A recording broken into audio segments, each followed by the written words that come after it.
Amulets, Charms and Witch Bottles is a project hosted here at the Pitt Rivers Museum. We're bringing together artists, people with a spiritual investment in some of the collections, and also museum professionals.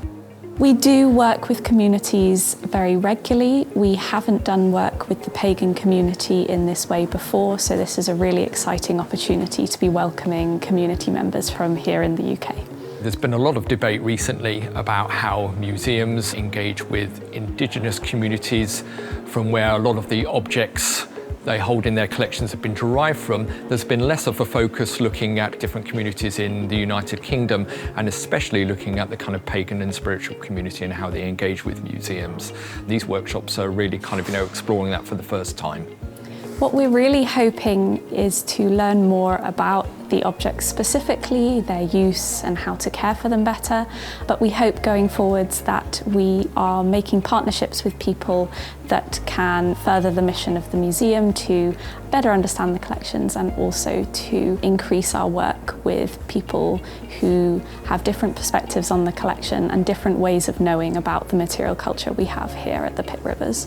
Over the 2 days, we've been asking questions about how the museum can display magical objects in a way that's more sensitive to people now who are spiritually invested in them, and also what people who are spiritually invested in them can learn from museums' understandings of magical objects. Hello everybody, welcome to day 2 of our workshop. Day 1, obviously, we had a sort of great sessions in which we're kind of exploring about how pagans and spiritually invested community kind of access museums and what's important to them in terms of thinking of access and how objects are displayed. Day 2, however, is very much about looking at kind of, different range of different objects, which everybody has picked out as being important to them and reflecting on why they're important to them. The afternoon has this really strong practical and also creative aspect to it. There's a series of workshops where we're all actually coming together to create magical objects.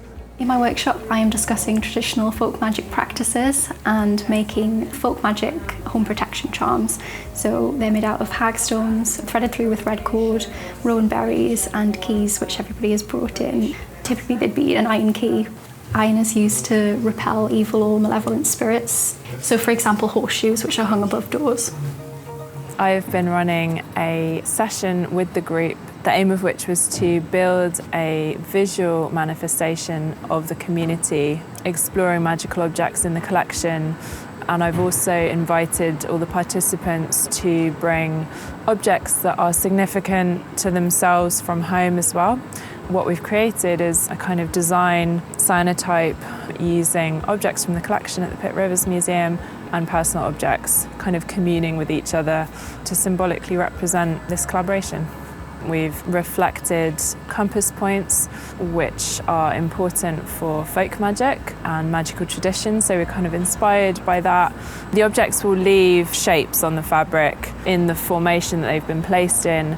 The fabric will then be rinsed and washed, and we should be left with a very bright blue and white kind of design on the fabric, if all goes according to plan.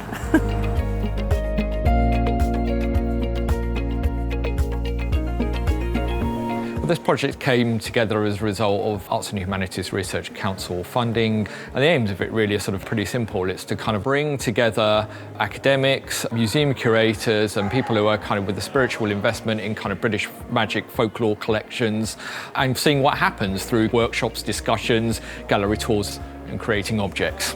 We are hoping that through doing this work we can rethink our displays, recontextualise the material we have, and going forwards be better able to educate people on the material that we have. This is not the end of the process. What's really important is that we take the outcomes and the outputs from this workshop and learn from them, not only in terms of continuing to talk to the Pitt Rivers some more, but how those findings can be shared with the wider heritage and museum sector.